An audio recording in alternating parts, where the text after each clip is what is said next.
here's our daily meditation for the 18th of June.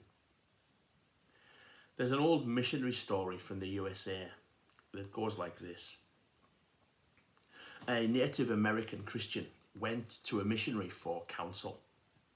He was very much troubled by the spiritual conflict going on within his heart. He wanted to do what God wanted him to do, but he was frequently disobeying God.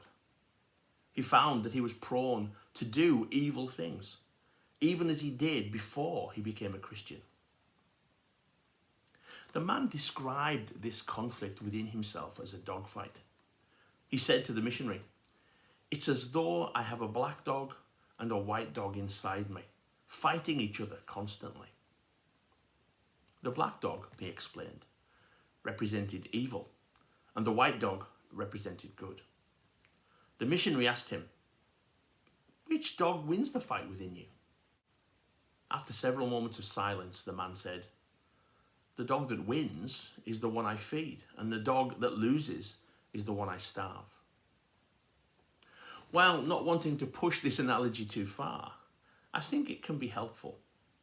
It may help illuminate our verse for today, as we're looking at Paul's letter to the Colossians, and particularly chapter 3 and verse 5, which says this: "Put to death, therefore, what is earthly in you: sexual immorality, impurity, passion, evil desire, and the covetousness, which is idolatry."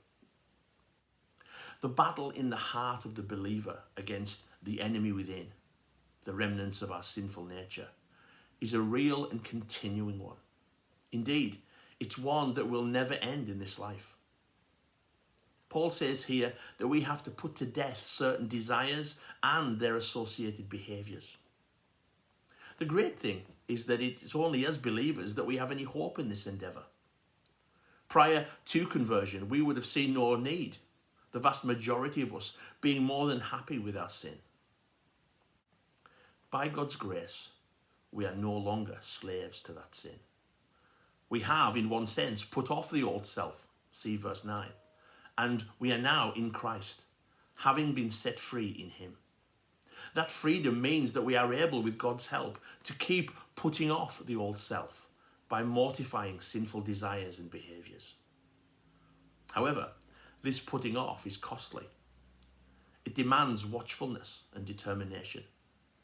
We must watch our hearts, our life, our doctrine. We must ask hard questions of ourselves and our motives and desires. We must guard what we see, hear, and take in, asking what the message is behind any medium. What do the lyrics of the music promote? What behaviour is the TV programme supporting? This is not legalism, it's discipleship. Something that Jesus himself said would be costly. Of course, the cost is nothing compared to the prize. That upward call of God in Christ Jesus is well worth it. We have been genuinely freed by Christ. Thank God. We are not what we were.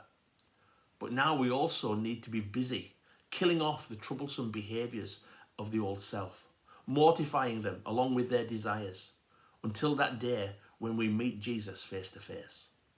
God bless.